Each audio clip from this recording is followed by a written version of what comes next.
welcome. Some of you are online, some of you are in person here. If you're in person in Library 240, or if you're near Library 240 and you're seeing this on Zoom, please feel free to jump up to the room here.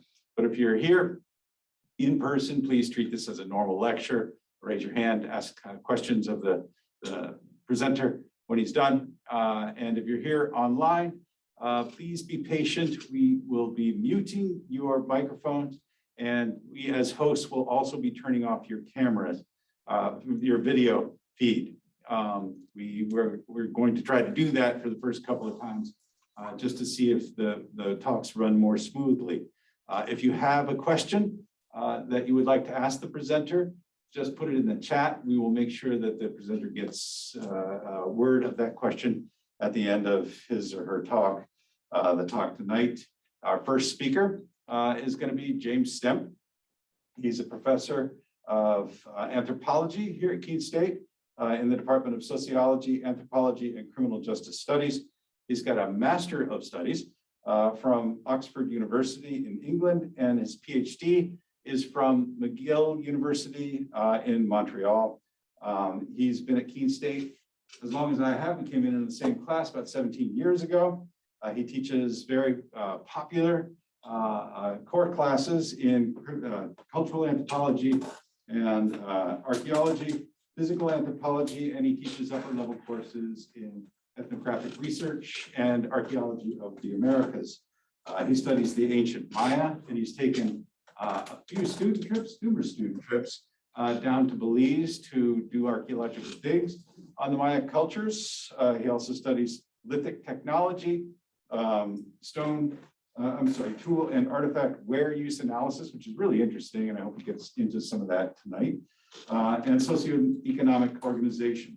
He's one of the most prolific researchers here at Keene State, and in the last 4 years, he's got more than 25 publications and conference presentations to his name. Unsurprisingly, he's one of the past recipients of the Faculty Distinction Award in Research and Scholarship 2015, I believe. Tonight, Dr. Stemp's presentation is going to shine a light on the field of archaeology and give us insight into the methods and processes of professional archaeologists. It's titled Little Green Fish, The Importance of Worldview to Figure Out the Past. I don't know if you can see it. Here's the poster of tonight's talk. You may have seen it around campus or online. Wherever you saw this around campus, the next one will also be posted. You'll be able to know which talks are coming up and organize your week that way. With that, I will leave it to Dr. Stemp, and I'll go over and take care of the slides. I'll come back to organize or help with the questions after. Well, thank you for the introduction, and thank you for coming to the first talk in the SSH series. So as Professor Welsh mentioned, this talk is going to focus on an archaeological question, an archaeological problem. And we'll look at sort of the ways in which archaeologists use the evidence available to them to try to sort out what's going on. So as some of you know, if you've taken some anthropology archaeology courses, or you happen to be professional archaeologists, the way in which you come to an interpretation about what you find, in many cases, incorporates a fairly wide range of specialty in terms of the people who contribute to those answers. And it also relies on a wide range of different kinds of evidence that you're compiling to come up with what you think is the appropriate or correct interpretation for basically what you found or what you think is going on at a particular place at a particular point in time. So the little green fish problem is a good example of what we'll call kind of a self-contained artifact, a single object, and the attempt to sort of figure out what that object is all about.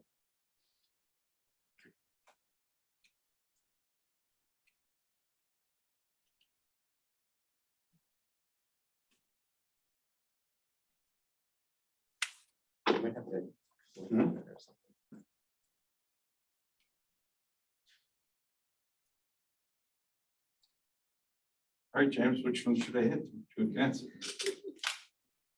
Better quality of system. It's on your way. I tried that. Oh, that's what I had to Sure.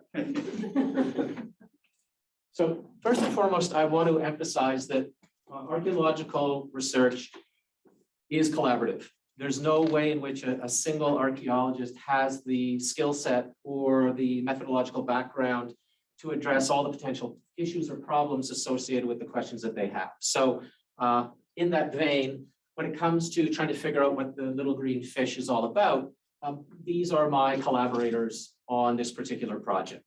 One of the things that you'll note as we go through is that they come from a wide variety of different sort of backgrounds in terms of what I'll call sort of their academic geographic locations. So for example, Christoph Helmke is at the University of Copenhagen. The others are in the United States and in Canada. So this is clearly an international collaboration. And that's usually the way it works, is that you have people spread around the world with specialties who will then contribute what they know to attempt to solve a problem. So that's the little green fish. And this is the real little green fish. And what will probably surprise you is, if I don't drop it, how small it is. So it's a tiny artifact. It's a somewhat delicate artifact. And right now, it's pretty much the only one of its kind. And that's in part what makes it so special. And by the only one of its kind, this is within the context of where it was found. So there may be others that are not exactly like it, but they're not found in the same places or the same context. And that context piece is important. All right. So here are some of the questions asked of the object or the artifact. And these are sort of the general questions that are often asked about other, archaeological materials that are found. They're fairly standard questions. So in this case, where did this thing come from? How do people go about making it? What is it actually doing in this place where it's recovered as opposed to any other place? Can we figure out its purpose or its use? Can we sort out when it was used? And in a general sense, overall, can we figure out what it means within the context of the culture that made and used it? So in some ways, this last question is the one that's sort of the most important, because you're trying to figure out why people did something within the context of the lives that they were leading at a particular place at a particular time. But the rest of those questions feed into that last question. So a little bit of background, just to sort of set the stage, and this background is important when it comes to the interpretation of the object. So this artifact is excavated from a location that's associated with the part of the world that we know both geographically and temporally is ancient Maya. And in a general sense, the ancient Maya were around in what is known today as Mesoamerica, or basically Middle America, which includes sort of the southern portion of Mexico, primarily the Yucatan Peninsula, the countries of Guatemala, Belize, and sort of the northwestern portion of Honduras and sort of the northeastern portion of El Salvador. There are lots and lots of Maya sites that exist, various sizes, various locations, and realistically, we will probably never know how many total sites ever existed in the past. Clearly, we've got hundreds of them. Chances are pretty good there are thousands that once existed, but that number is something that'll consistently be changing over the course of time. We also know roughly when the Maya were around. So the Maya as a cultural entity that we can kind of recognize archaeologically first show up roughly about 2000 BC. That's when we can start to find material culture artifacts that we can identify as Maya. And they will exist for a long period of time up until the arrival of the Europeans. So the Maya are around for roughly about 3,500 years or so.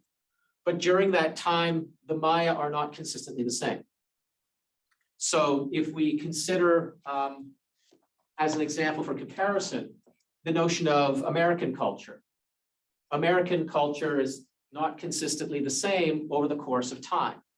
So if we look at the United States and how it is culturally represented in the 1920s, it's different than how it existed in 1950. And obviously it's different than how it exists in 2021. But all those different periods still represent American culture. And the Maya are the same way. Maya from different time periods manifested their culture in different ways. So the pre-classic Maya were different than the classic period Maya, and the classic period Maya were different than the post-classic Maya. So part of that time frame is important because their lives and how they understood the world around them also to some degree changes culturally. But because they are Maya, there's a thread of consistency that runs all the way through time. We'll also talk about the specific time period associated with this object as a way to put into place why we think it might have been used and what it may have accomplished. So that time scale is important in terms of where we put it a little bit later on. Okay.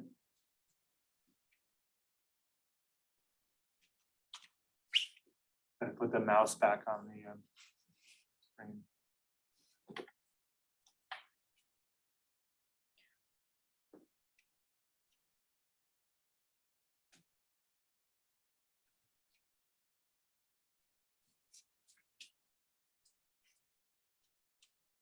Maybe click on the screen once.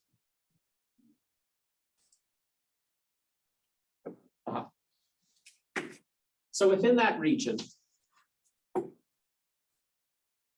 the country of Belize is an area that has a substantial amount of evidence for the existence of the Maya from some of the earliest periods when they first show up to really some of the last evidence for their existence, both prior to and during the arrival of the Spaniards. Specifically, we're interested in the area where that red star is. So the artifact in question is recovered from this particular location. And the location is important in terms of where it is, in part because of geology. So that portion of central Belize is referred to as the Roaring Creek Valley. The Roaring Creek Valley is important because this is an area that consists of a substantial amount of what is essentially karstic limestone. This kind of geological setting is one that will result in the creation of large numbers of caves. So you have a very dense concentration of cave locations in this particular part of Belize. In other parts of Belize, you don't have any caves at all. But this is one of the regions where you tend to have large numbers of caves.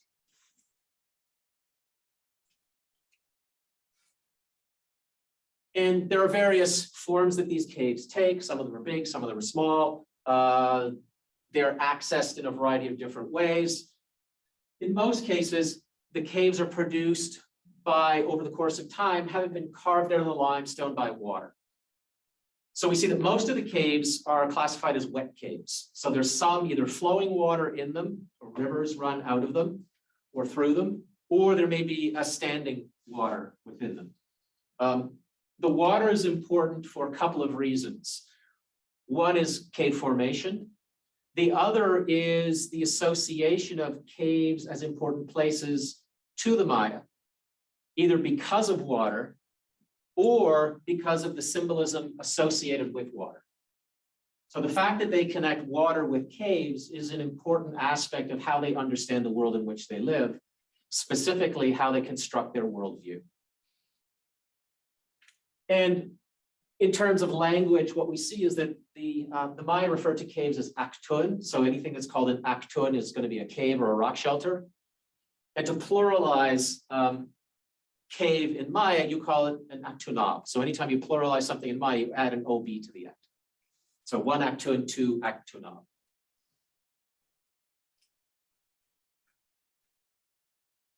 Symbolically, we have multiple lines of evidence that demonstrate that the Maya understood openings in the earth, whether they are caves or whether they are cenotes, which are underground sinkholes, or forms of rock shelters, as entrances to the underworld. So in the Maya worldview, the world consisted of sort of a prime material plane, the land upon which they lived, and it was divided into an upper world and a lower world. Within the upper world and the lower world, you would have other divisions of essentially those locations. But for our purposes, were only really concerned about the fact that they recognize the existence of an underworld and that underworld is accessible to them primarily through openings in the earth. And caves, not surprisingly, as far as they're concerned, are natural locations where you can go to somehow descend into the underworld. It is believed by the Maya that their underworld is sort of a strange amalgamation of things. They refer to the underworld as Xibalba, and it roughly translates into the place of fright. We know this from ethnohistoric documents, so information written down by the Spaniards when they encountered the Maya in the post-classic period. We also know this from a certain amount of ethnographic information where modern Maya, to some degree, still continue the beliefs that once existed centuries ago, and they still will enter caves and still believe that those caves are connected to the underworld. And we also get references to the underworld in a series of what are essentially creation myths associated with the Maya. So the most important of those is a creation myth called the Popol Vuh. And in the Popol Vuh, you have a series of hero twins who descend into the underworld and challenge the gods of death to a ball game. So there's a series of what I'll call multiple layers of meaning within the mythology that relates to how this particular space is conceived of by the Maya. Even modern Maya today don't really like going into caves because there's seemingly what I'll call kind of a cultural hangover of their meaning or their interpretation. So the multiple meanings of caves are sort of layered and integrated with one another, and they can sometimes seem contradictory. So one of the things that we know about the Maya, which is similar to a number of other cultures, ours included in some ways, is often the world is set up in terms of binary oppositions or dualities. Things that seem to be in contrast to one another can actually coexist in the same object or in the same space. So for example, caves are believed to be watery places, and obviously the water that creates caves and the water that actually exists in them or comes out of them tends to justify this in the belief system of the Maya. But these are places that carry both death and disease. And these are the places where the dead go. So among the Maya, they believe that when someone dies, the person is ferried into the underworld, is paddled into the underworld in a river that is essentially populated by supernatural creatures. This is especially true for the deaths of high status individuals, so nobles or elites. But at the very same time, for the Maya, caves are the sources of origin for not only the Maya themselves, but for the food that the Maya eat, specifically maize or corn. And they believe that caves are the locations where the gods or the deities responsible for a variety of natural phenomena live.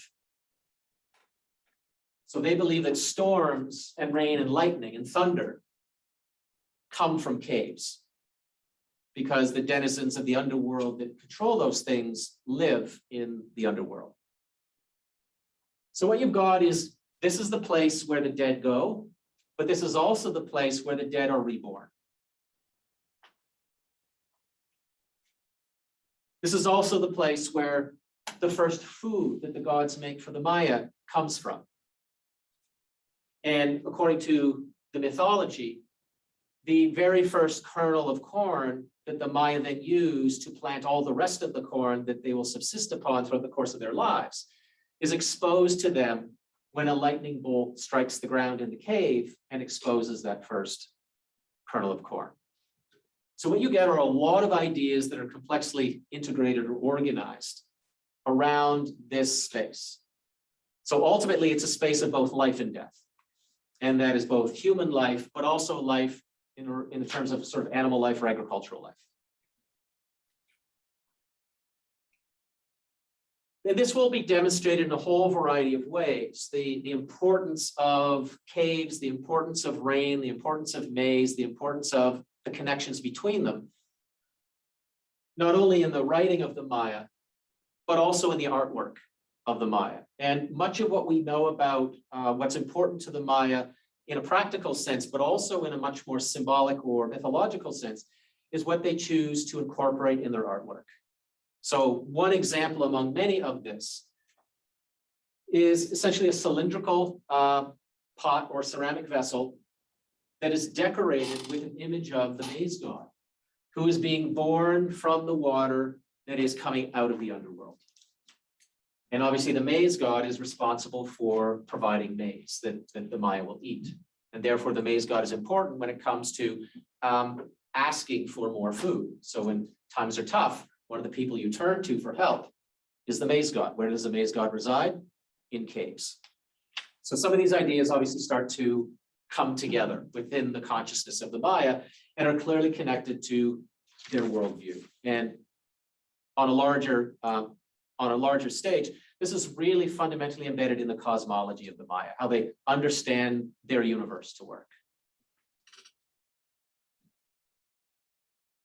So many people have looked at caves over the course of time, and they've documented reasons for why the Maya used caves, both in terms of modern Maya, historic period Maya that were encountered by the Spaniards, and then archaeological evidence for the activities that the Maya were undertaking in caves. And this is a reasonably good list of functions for caves. The Maya very rarely, as far as we can tell, actually used caves consistently for habitation. They use caves primarily for other things. Access to water is one of them, but for practical reasons.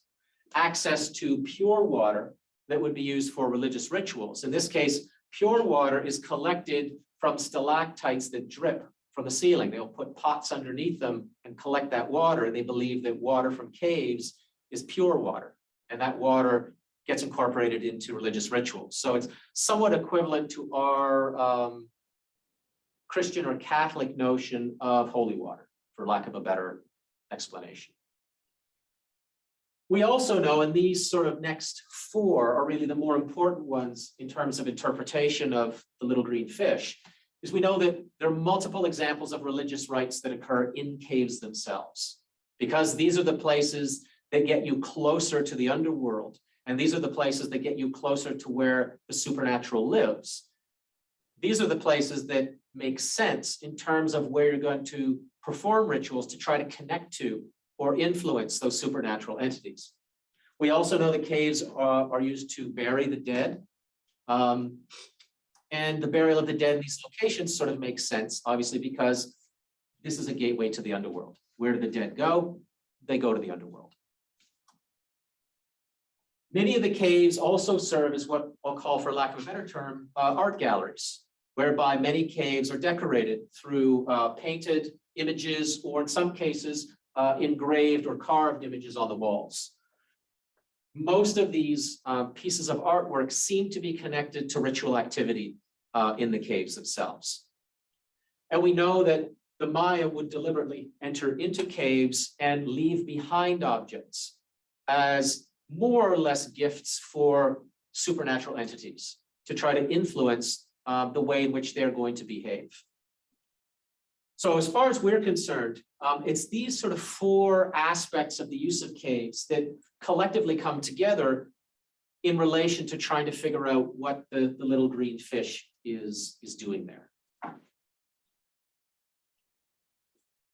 So if we zoom in a little bit on that central portion of Belize, specifically pointing to a particular cave, in this case, all the caves are represented by the horseshoe shape.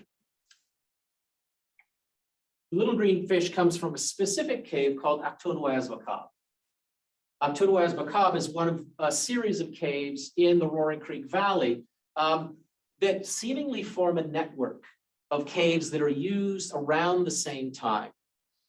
There's debate about the degree to which the caves are used simultaneously for different ritual activities, or the degree to which the caves are actually used in something that we might consider to be a circuit, whereby you move from cave to cave and you may be doing different things in those caves, but the whole process is related.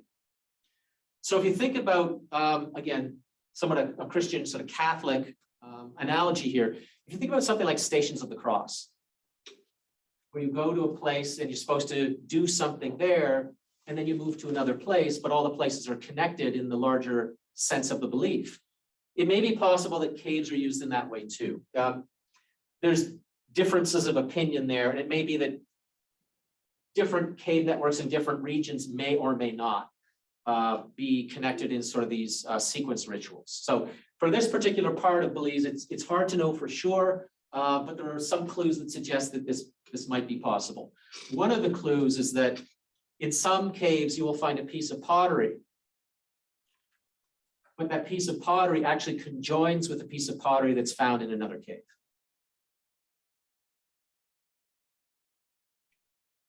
So Aftun Wales Macabre translates roughly into handprint cave. And the reason why it's called handprint cave is because part of the artwork we find in the cave are stenciled handprints. So one of the ways in which we know people were in the cave, among the other sources of evidence that we have, is you've got hand stencils that are found in the deeper recesses of the cave. What we see is that most of the artwork tends to be found near the back of the cave, the deeper portion of the cave. These are portions that don't get natural light. And the difference between the locations that get natural light and those that don't is argued to be important for what the Maya are doing in different portions of the cave. So this is the distinction between what I'll call light zones and dark zones. And I'll emphasize that as we move through this talk a little bit more. This is a relatively small cave. It contains human remains. It contains other kinds of artifacts, including things like pottery and stone tools. And it obviously also contains the little green fish. The location of recovery of the little green fish is circled there in red.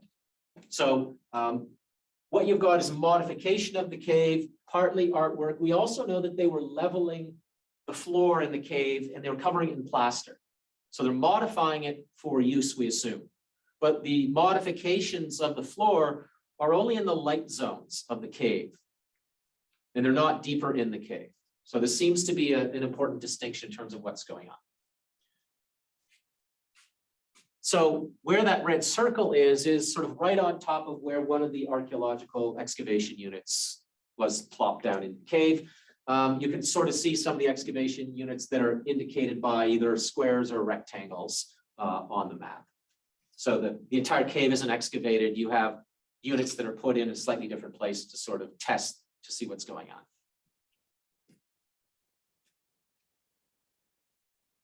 More specifically, the little green fish is associated with a burial. In this case, it's burial 98-2. And we know that this is the burial of an adult female. Based on the skeleton itself, we can tell that this is a relatively young female, 20 plus or so years old. The body is deposited in the cave in what is known as a flexed position, which is a relatively common way in which bodies are positioned in burials in the Maya area. So the flexed position generally has the legs or the knees pulled up to closer to the chest. And then usually you've got the hands that are crossed over the front of the body. So this just isn't a body that's dumped in the cave. This is one that's brought in and is deliberately placed in a specific position. There are multiple burials in the cave, but the next closest burial to this one that looks like it's interred at the same time is the burial of an infant. We're not sure what, if any, relationship exists between the two. So there's no way to tell, for example, if the adult woman is somehow connected to the infant, in terms of whether the infant is the child of that woman. But it's interesting that they're sort of roughly in the same place beside each other. Hers is a burial that's not overly fancy, but at least some effort was put into creating a burial location that is a little bit more involved. And what I mean by that is, rather than having a body that's just dragged into the cave and dumped there, there is a preparation of a grave for her. And then once her body is placed in the grave, it is covered over to protect it. So what we see for this woman, and we also see for the infant, is what's known as a cyst burial. An assist burial is I dig a reasonably shallow hole in the soil, I put in the body, and then I place stones on top of it to sort of protect it or to mark it. We know that among the Maya, for very, very important people, so extreme royalty or very high status nobles, they will receive much more elaborate burials. So she is someone who is what I'll call kind of moderately important as far as we can tell from the burial,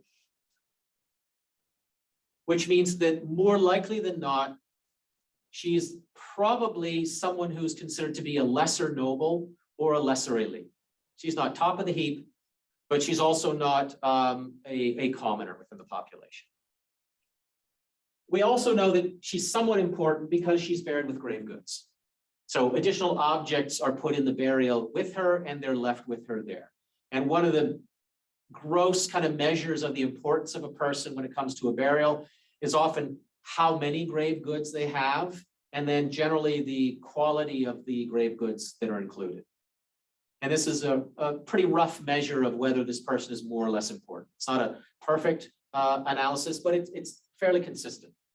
So why this is important in terms of the little green fish is that she's buried with the little green fish.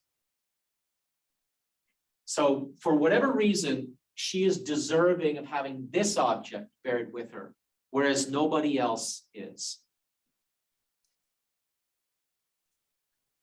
So if we step away from what I'll call aspects of context, so sort of where stuff is found, and we start to look at the little green fish itself, we can piece together what is meaningful about it.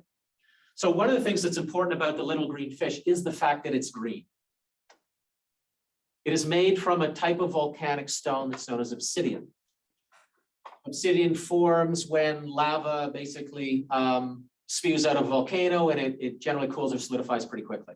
It is more or less the equivalent to glass in terms of its general consistency. Most obsidian is going to be black or gray.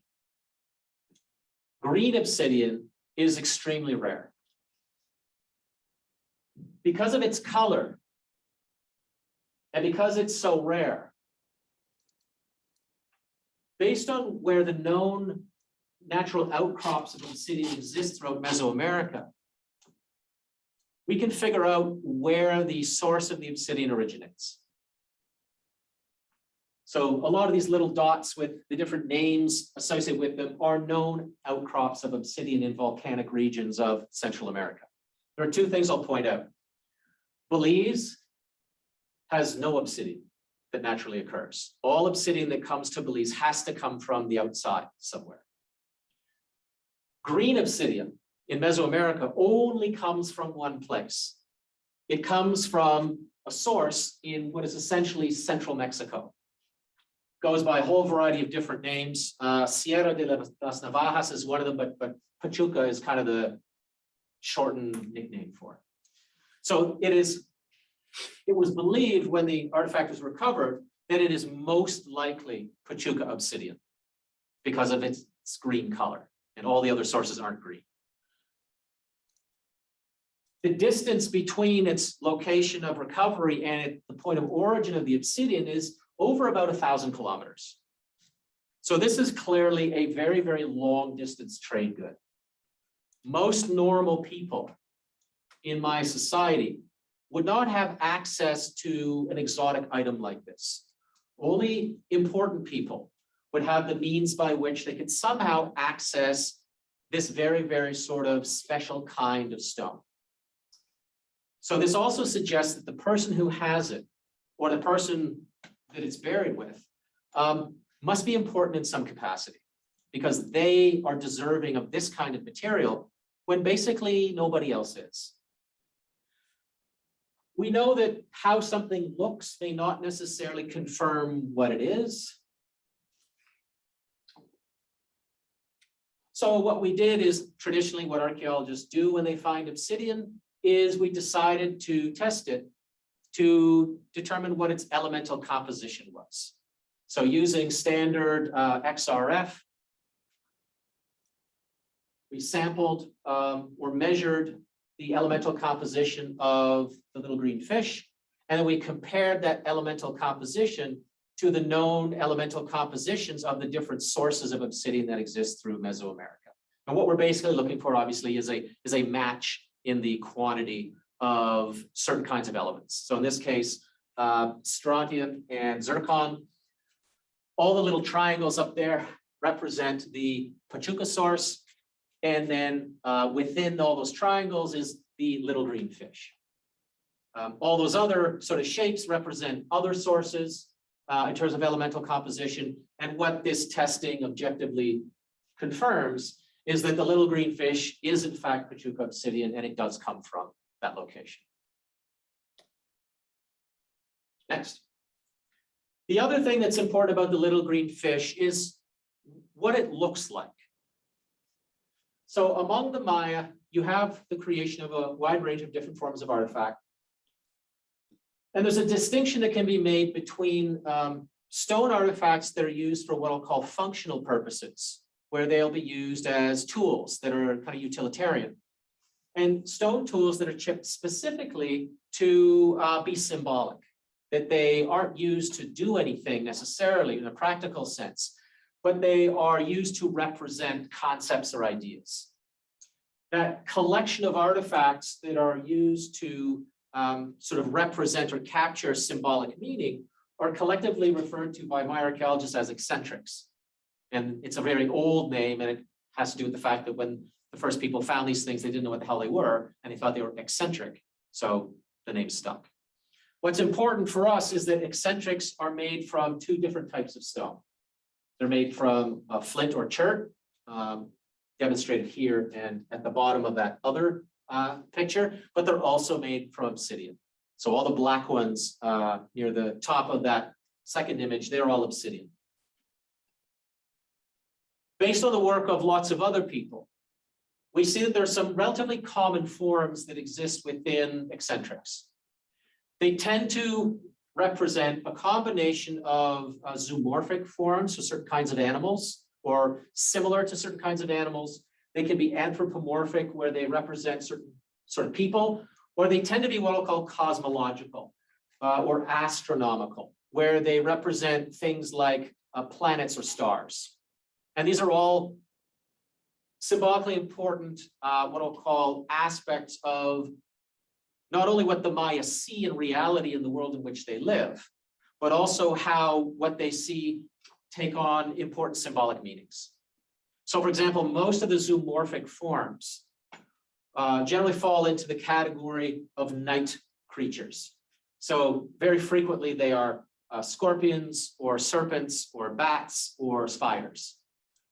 And they're almost always, or in significant instances, they're almost always subterranean creatures too. So there's a certain pattern to what you're going to expect to find, and a certain pattern to what they may represent or how they're going to be interpreted. So based on the use of eccentrics and what I'll call the symbolic loading of eccentrics, the suspicion was obviously that this particular little green fish is also an eccentric. It's clearly not a practical object in which you're doing daily kind of activities. It is generally, or was generally thought to be, symbolic of an idea or a concept of some kind. The issue then obviously is, okay, what is it symbolic of in relation to possibilities?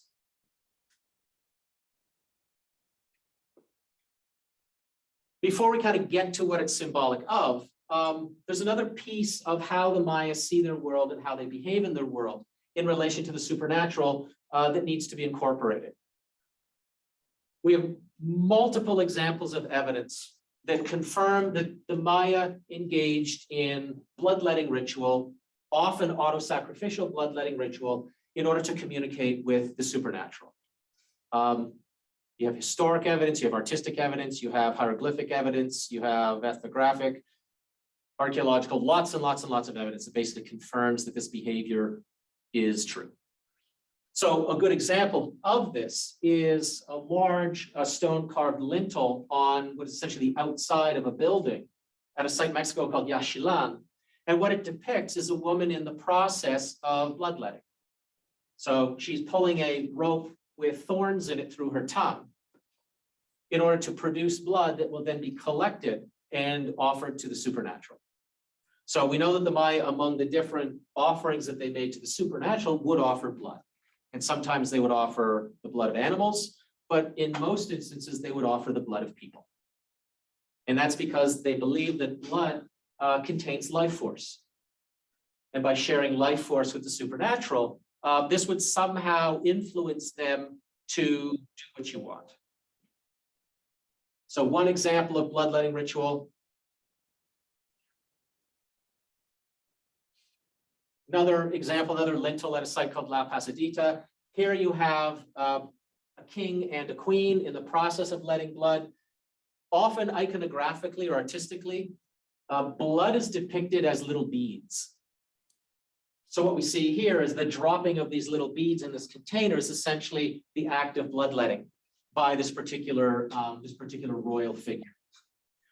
We also know it's bloodletting because we have a hieroglyphic text that can be interpreted or can be deciphered. And the most significant, what I'll call piece of the text in terms of knowing that it's bloodletting is if you think about that central column on the lintel, the third one down, which is a hand that is throwing beads, is a bloodletting glyph. So the interpretation of this glyph is what's known as chab, and chab is this act to sort of throw or scatter, which is associated with throwing or scattering or offering blood. So you have sort of two confirmations here. You've got the artwork itself, and then you have the decipherment of the glyph that sort of tells you what's going on. It tells you the date that's happening, it's tells you who's doing it, what they're doing, and ultimately what it's supposed to accomplish. So next slide. So in addition to thorny ropes, we know that the Maya, both based on archaeological evidence and ethnohistoric evidence, and to some degree artistic evidence, used other materials to engage in auto-sacrificial bloodletting. Two of those other objects are obsidian blades and stingray spines. And again, multiple examples of these archaeologically that are used for the process. And I'll stick with that sort of larger image from a cave known as Actun Tunichil Moknal for a second, because it also designates that an underground place is associated with bloodletting, specifically because of the creation of these large monumental sculptures that are found in the cave itself. So what you've got in this location on a high, what I'll call shelf in the cave, is you have one slate monument that looks roughly like an obsidian blade. You've got a second slate monument that looks roughly like a stingray spine that are set into the ground. Piled around them are a whole series of stalactites that have been deliberately broken from the ceiling and placed around it. And this obsidian blade was recovered from the base of the two monuments. So the monuments not only argue for bloodletting related to these objects, but they also mark a place as a significant place associated with bloodletting, and this bloodletting place happens to be in a cave. What's significant about the two monuments is also that they're made from slate, and slate does not naturally occur in the karst limestone geology of the cave itself. Slate comes from about 100 miles away. So they acquired the slate, they carved the slate into the monuments, and then they dragged these things into the cave to set them up. So this is a lot of effort that they're putting in to create this, what I'll call display. Actun Tunichil Moknal is a wet cave with a very sort of big, fast-running river. To get into it, you have to swim into it. So in order to get those monuments into the cave, they actually had to swim in, dragging them, and set them up. So the amount of effort that they're putting into this is clearly demonstrating how important doing this is to them, as opposed to, why don't we just set it up outside? No one will ever know. It's above and beyond what would be normally necessary because it must have been important enough.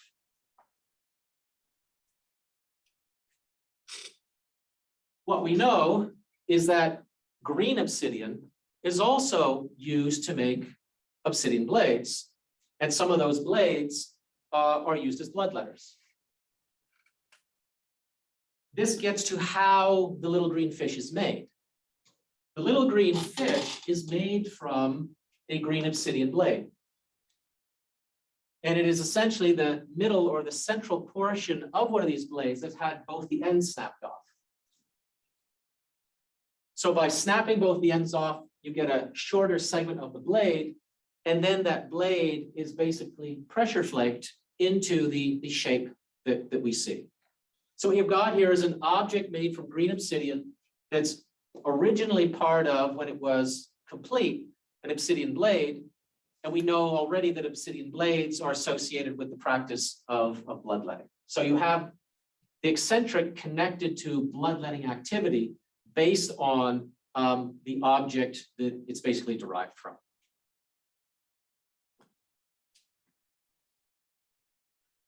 We get further confirmation for bloodletting in caves being important, and this is just one more piece of evidence to sort of back it up. In a cave called Chenpish Cave, what you have is the recovery of a tripod plate. So what you're looking at is sort of the bottom of the plate. This is the artwork that's created within it. And within this cave, you have the deposition of this plate that shows an individual in the process of bloodletting. So he's sitting on a bench or a throne. He's holding a container in one hand that looks very similar to the container that we saw depicting the maze god coming out of the underworld. And dripping from his right hand are these little droplets associated with blood. So the notion of a place where bloodletting occurs that's connected to a cave is sort of reinforced by the recovery of objects that are associated with the practice of caves.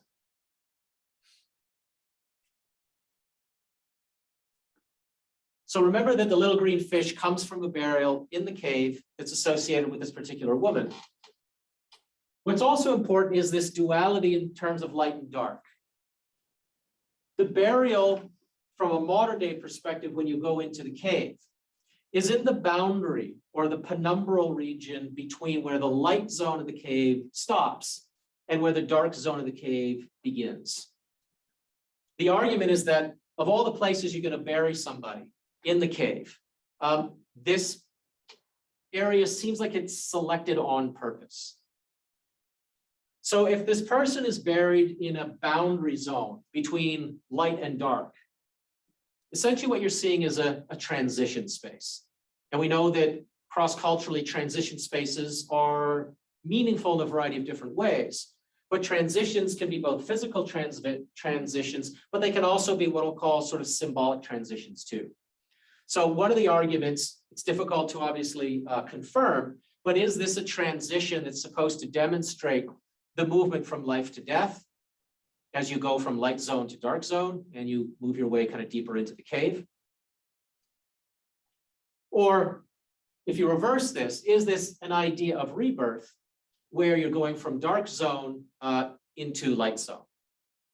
But there's a suggestion that the boundary location between dark and light zones is not accidental, because you could have buried this person anywhere in the cave, but for whatever reason, this is the place that you chose.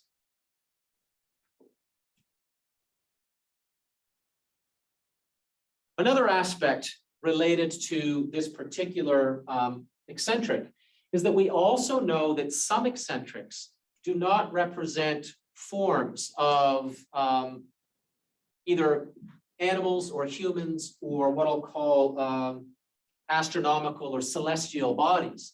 We know that at least some eccentrics are also representative of Maya hieroglyphs. So the Maya have a very complex writing system that's dependent on the use of hieroglyphics. The hieroglyphic system is complex in another way because it relies on the simultaneous use of both logograms and syllables.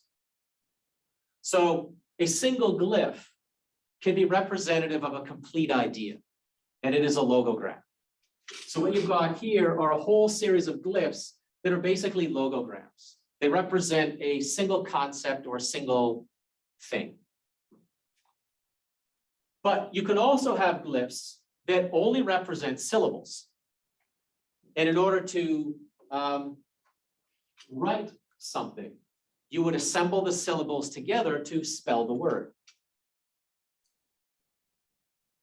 Typically, words will be combinations of consonant, vowel, consonant, vowel, consonant, vowel.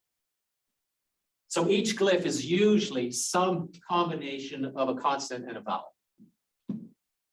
When it comes to writing anything, the conventions to use the glyphs for the Maya in terms of logograms or syllables are fairly loosely defined.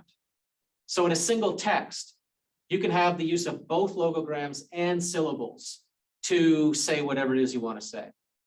So one of the big problems for Maya archaeologists trying to decipher hieroglyphics is it took them a long time to figure out that the Maya used both picture writing as logograms, but also a syllabary, and that they could combine them together. Once they figured that out, however, then it made it possible for them to start to decipher hieroglyphic texts that the Maya produced during their lifetimes. And the Maya were actually quite prolific about writing. So there's lots and lots and lots of writing that actually exists out there. So to give you an example of how this can work in terms of hieroglyphics, the difference between a logogram and a syllabary or a syllable, and the combination potentially of the two, I'll give you two different words. This is an example of a logogram that represents a single word or a single idea. So this is the logogram for the word pakal, and pakal is a shield. So I can write shield using a logogram. I can also use what is one logogram, and I can add a syllable to it to write shield in a different way. So what I've got here is basically a variation on that pakal logogram, but I've added a syllable to the end of it. So arguably what I've got is pakala, but I'll drop the A off the end, and what I end up with is pakal. Or I can write the same word with no logograms at all, only using syllables. In this case, I would use pakala. I drop the A off the end, and I've got pakal. Another example, I'll use the word wits, which is mountain. I can have the logogram for wits. I can combine the logogram with a syllable. And in some ways, the syllable, kind of dovetails or covers into or over the logogram. Or I can basically spell or write that word using only syllables. In this case, we'd see, I drop the I off the end, and that gives me wits. Where I place these different syllables, so whether it's a prefix, a superfix, a suffix, a postfix, or an infix, or where it occurs, affects the sequence in which I read it. So whether glyphs are going to be logograms or potentially going to be syllables is also something to consider when you're talking about eccentrics. So the interpretation of the little green fish is it's, number one, not a fish at all, but that it is in fact a representation of a Maya hieroglyph, a specific hieroglyph that is supposed to be read as a logogram. It's a single concept or single idea. Christoph Helmke from the University of Copenhagen that I showed you at the very beginning of this particular presentation, he is probably among the most knowledgeable of epigraphers, people who can interpret or translate hieroglyphic Maya text in the world currently. It's a very small number of people who can do that. He believes that the little green fish is supposed to be the logogram that represents the word kik. And kik translates into the word blood. Variations on logograms exist. So all of these different sort of pieces of shell decoration that all look slightly different from one another are all versions of the logogram kik. And he argues that this object most closely matches the logogram, basically 530 or 543, which is just a number system to keep track of them all, that represents the logogram that stands for the word blood. It doesn't look close enough to really any of the others. It's clearly not a zoomorph. or an anthropomorph, or any of these sort of celestial body examples that exist for eccentrics and other forms. So he argues, number one, it's a glyphic form, and number two, it's a logogram. If it's a logogram, he argues that it's this particular logogram. Next. Lastly, we'll sort of contextualize why the object is where it is when it is. So based on evidence recovered from the burial itself, we know that the burial dates to a period that's known as the Terminal Classic for the ancient Maya. Terminal Classic runs from roughly AD 800 to 900. Why this is an important period for the Maya is this is the period associated with the Maya collapse. This is where things are falling apart and going wrong for the Maya. We know based on climatological evidence that increasingly it appears that one of the causal factors of the Maya collapse seems to be widespread, fairly long-lasting drought. So this woman is buried at a period of time when things aren't going well for the Maya, and basically classic Maya society is falling apart. And one of the reasons that they're falling apart seems to be that they are unable to produce enough food to sustain or maintain the population. So little green fish may be connected specifically to the problems that the Maya are having at this particular point in time. And this woman's burial that coincides with this time period helps to create a connection between why this object is important at this particular period in time. So if we collect all of our evidence together and we try to posit an interpretation, here are some things to consider.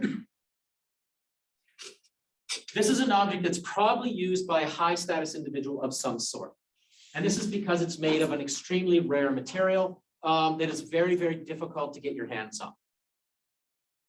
We suspect that the burial of the woman that's associated with this object is making her the important person within this context. We know that the object itself has ritual significance for multiple reasons, one of which is it's recovered from a context that's associated with ritual. So a burial is a ritual deposit. The ritual deposit exists in a cave, which for the Maya is a ritually significant location. It's also an eccentric, and we know that eccentrics are non-functional items. They are symbolic representative items. They're almost always associated with ritual activity. We suspect strongly that the particular form and the material from which the object was made are associated with bloodletting in some capacity. First, the association of a logogram for the glyph kick. Second, it's made from an obsidian blade as the middle portion. You could have made it from anything, but you chose to make it from that particular section of a blade. It's found in a burial that is in sort of the dark zone of the cave or in a transitional period of or location of the cave. And we know that different types of elites or nobles were tasked with performing bloodletting rituals to either satisfy the gods or to communicate with the gods. The main themes associated with bloodletting, based on the source of evidence that we have, are usually either to venerate or to flatter the gods, to reenact scenarios associated with creation. But often these main themes associate themselves with requests for things that you want. And two frequent requests among the Maya are for rain, for agricultural purposes, or for the production of food, for dietary needs. A third, or I should say a fourth little bit to throw in there is that symbolically colors matter to the Maya in specific ways. So they associate colors with cardinal directions, and cardinal directions are also associated with particular concepts for the Maya. Within that general framework of cosmology or spatial distribution associated with colors, we know that the color green is the color of the center or the middle. And that green is also the color associated with fertility. And it's also a color that's associated usually with kingship or rulership. And that's because the the king who is existing at the time, or the ruler who's existing at the time, is believed to be the embodiment of essentially a supernatural figure or a god. So Maya kings were more or less gods on earth. And as gods on earth, they were representative not only of the supernatural, but it was believed they were imbued with supernatural powers too. So when it comes to space and spatial distribution, the god is almost always perceived of, or the king as god is almost always perceived of as the center of the universe. And that central place is the location within the cosmology of the Maya that's associated with green. So if you take all of that, here's the overall conclusion. That Maya nobles or elites of some kind, probably lesser nobles or elites, were in the cave, engaged in somewhat semi-private bloodletting rituals to ask the gods or ancestors for rain to help grow crops, in this case maize, during a period of severe drought. We know that this drought impacted not only the Mayan Belize, but also in Mexico, Guatemala, and Honduras. This is a widespread cultural problem, or environmental cultural problem. The eccentric itself is a symbol of sort of status because you have it and it's made out of green obsidian. It's symbolically representative of blood, connected to ritual, and it's also connected to concepts related to water and obviously creation. We believe that it is deliberately left behind in the cave as an intended offering, not only for the woman who's buried there, but simultaneously as an offering to the supernatural, asking for help. What we're dealing with is a common phenomenon among the Maya when it comes to their relationship with the supernatural. The Maya, like lots of people, when it comes to the way in which they interact with the world of the gods, is what they're really doing is a kind of religious quid pro quo, right? The gods make obsidian from lightning. So where lightning strikes the ground, that's where the Maya believe obsidian forms. So when the Maya make tools out of obsidian, they're basically making tools out of lightning that is provided to them by the supernatural. Lightning comes from caves. Lightning is also responsible for the creation of the first food in terms of revealing the first maize kernel. Humans, when they craft things out of obsidian or when they use obsidian in bloodletting ritual, and then they leave those objects behind, or essentially returning objects that the gods gave to them back to the gods. But what they're also adding into the mix is blood. So in addition to giving you back something that you basically gave to me, I'm giving you something else. I'm giving you life force. And by giving you life force, what I'm hoping you're going to do for me is you're going to reciprocate. And by reciprocating, what you're going to give me is what I'm asking for. And in this case, in most instances, what I'm asking for will be something related in this particular context to rain. If this is a period of drought, asking for rain within the context of a cave using this process would make sense within the overall worldview of the Maya. And symbolically, one sort of last thing I'll throw in there is that both rain and blood for the Maya are somewhat synonymous with each other because they are representative of droplets of things that produce life. So blood, obviously, for humans and animals, keep them alive. And rain, when it is falling on agricultural fields, allows for agricultural production or maize to grow. We also see this somewhat in the artwork where droplets can potentially also be representative of water or rain, depending on the specific context. So what you've got here again is sort of an overlapping aspect of similarity, whereby blood is more or less symbolically equivalent with water in the form of rain. And they're both essentially life-giving forces as far as the Maya are concerned. And that is it. Thank you.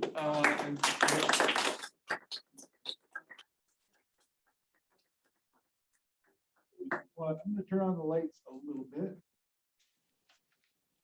and invite members of the audience to ask questions and invite people that are online to send a question to the chat. Anybody here have a question? Was there like a red herring you guys had when trying to figure out what the little green fish stood for that threw you off course for a little bit?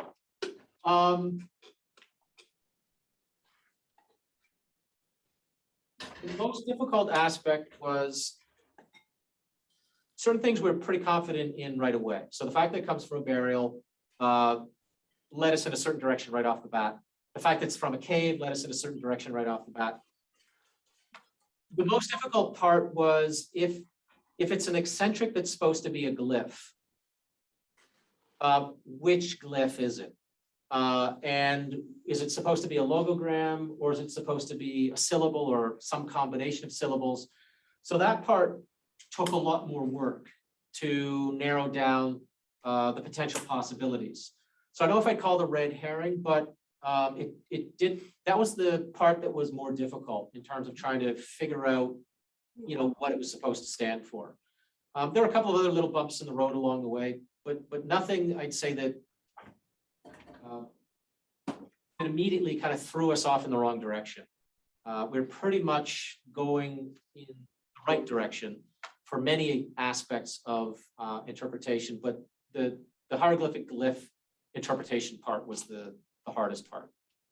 And I didn't do that, so somebody else did that. First off, fantastic pun. Right with the red. Sorry. Woo. That's great. A couple of questions and jump to one or the other if you can't answer. Oh my God. Is there any evidence of water flow throughout those caves, even after the period that folks were using them? And is there any evidence that that's resulted in the movement of things that were found? And are there any reports of trading across long distances and or nomadic movement? Like I wonder, well, is there evidence of trading, or is there evidence of people walking thousands of miles? Probably not.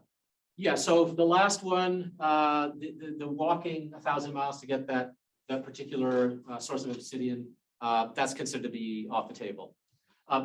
Very elaborate trade networks all across Mesoamerica. But these are trade networks that won't necessarily make all resources available to all people. So simply because there's a trade network that connects the green obsidian source to the Maya world doesn't mean it's equally accessible to all. We know that certain resources were heavily controlled by higher status individuals because of how what I'll call economically valuable they were, but more so how what I'll call symbolically or status related in importance they were. So green obsidian would fall into that category of something that not everybody was allowed to have.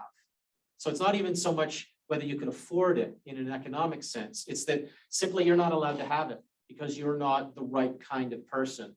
In this case, associated primarily with status. The question about water in caves, there is water in the caves, and the notion of moving things around, which is generally considered or generally referred to as a sort of post-depositional movement. In some areas, we know certain things have been moved around because of water flow, but in other caves, where either where the objects are not associated with the water itself, or they're in portions of caves that are completely dry. The movement of objects due to water isn't a concern. But there are instances clearly where what you found, because of its association with running water or moving water, means that you can't be sure that where you found it is actually where it originally came from. And that post-depositional problem isn't just water, it's lots of other what I call natural phenomena as well. I mean, Chris, who works in Africa, could probably tell you stories about problems that they have with post-deposition when it comes to where you find stuff. So is there a suggestion that this young woman was sacrificed as forensic information on the skeletal remains, or is this a natural death, you think? So here's where you get into an interpretation that is somewhat controversial among Maya archaeologists. How do you determine whether or not, for example, the remains of a person are the result of human sacrifice or bloodletting sacrifice, right? So if you don't have any evidence on the skeleton itself, how to be tied to the likelihood that this person is the victim of violent trauma. And you have to sort of go with other things. Other people's work in terms of the deposition of bodies within Maya caves has demonstrated a pattern that seems to show the following. It looks like that people who are deposited in caves with veneration don't appear to be sacrificial victims. But bodies that are left in caves without any special treatment appear to be bodies that are likely dumped there after some degree of sacrifice or sacrificial bloodletting. That seems to be the pattern. It's not consistent in every instance, but there's a strong argument that's been made that seems to be the case. So if we follow that line of thinking, the fact that she is deliberately buried, that the body is positioned, and that you have a assist burial, this would lead the interpretation to suggest that the burial is not directly related to the individual herself being the victim of sacrifice. And that's the general, what I'll call, current train of thought in relation to that. So a couple other hands here. We've also got one or two online. Okay. And we'll go back to the live audience. I've got a chat question. Did the Maya have other rituals dealing with blood in other contexts, such as menstruation? In some cultures, as I understand it, there are certain liminal forces between life and death that are assumed to have great power and to have control through ritual. So the kind of quick answer to that is, with menstruation specifically, the answer is no. In fact, if we use sort of ethnohistoric evidence and some ethnographic evidence, menstruation, as far as the Maya are concerned in relation to ritual, don't go together. And it's argued as well that ritual activity in caves was not actually performed by women, that women were not allowed into caves, but men were. And part of this idea of menstruation in relation to ritual activity goes back to a concept that's more or less associated with what I'll call, for lack of a better explanation, ritual purity. So menstruation is not associated with ritual purity. It tends to be associated with the opposite. And we see this manifested in a couple of different ways within sort of traditional Maya culture. One example of this is, and it kind of encapsulates the idea or the perception associated with this, is if a modern Maya individual happens to drop his machete on the ground, and a woman wearing a skirt walks over the machete, he can't use it. Because the Maya believe in a world that is essentially an animate universe. And what I mean by that is that not only human beings possess spirits or souls, but animals do, places do, and objects do. So in order for that object to be usable again, what is essentially, for lack of a better word, contamination that occurred when the object was walked over needs to be eliminated or reversed. So basically that machete has to be purified in order for it to be functional, because the belief is obviously not that the object won't work, but that the animate essence of that object is now compromised. And you have to sort of return the aspect of what I'll call the purity of that essence to the object back to its previous state before you can use it. And we understand that the ancient Maya held the same notion of purity as it relates to the animate nature of objects. So if I want to use something, not only do I physically use it, but theoretically the argument is I have to negotiate with the object to gain its permission to use it. So throughout the Maya world, the way in which they see their interaction with the world is on two levels. It's the practical level of the everyday, activity. But within that is the world in which I'm constantly negotiating with the essences of the life forces of objects. And this is not a foreign, or this is not a concept unique to the Maya. There are many other indigenous and other cultures that recognize the animate nature of the natural world, but also of objects, and that you are constantly kind of in discussion or conversation or negotiation with these things in order to be able to use them. And arguably, if you can't sort this out, what you want to accomplish cannot be accomplished using that object. I've got another chat question. And this is from Jesse Markham. I can follow how you used knowledge of worldview to uncover the use or meaning of a site for the culture specific item for a cultural specific item such as the little green fish, but how would you use a similar approach to uncover the use or meaning of items that are similar to those we encounter in our daily lives? For example, do pots have the same use or meaning to Maya as pots do to us? So yes and no. So you have some pots that are clearly utilitarian, and they're made to be used for practical purposes like cooking or storage. But you have other pots that clearly seem to have very specific designations in terms of their use. Those pots seem to be primarily what I'll call ritual or to some degree political. And one of the ways in which you can tell them apart is that the type of pot it is, the process by which it is sort of decorated or otherwise symbolically loaded with meaning. And often it's the context of its recovery. Where did you find it? So did you find a very intricately made, heavily decorated pot in the burial of, let's say, a very high status individual, versus finding a crappy, chipped, broken pot thrown in a garbage pit behind someone's house? So it'll be where you find it, what that space means within the context of how those people perceived and used space, and then what is the specific manufacture and design of that object. So it's in some ways not all that different from maybe the differential way in which we perceive or use other kinds of objects too. You know, we clearly designate certain kinds of objects that look like they could be practical objects, but they're never intended to be used as objects in daily life. And how do we tell them apart?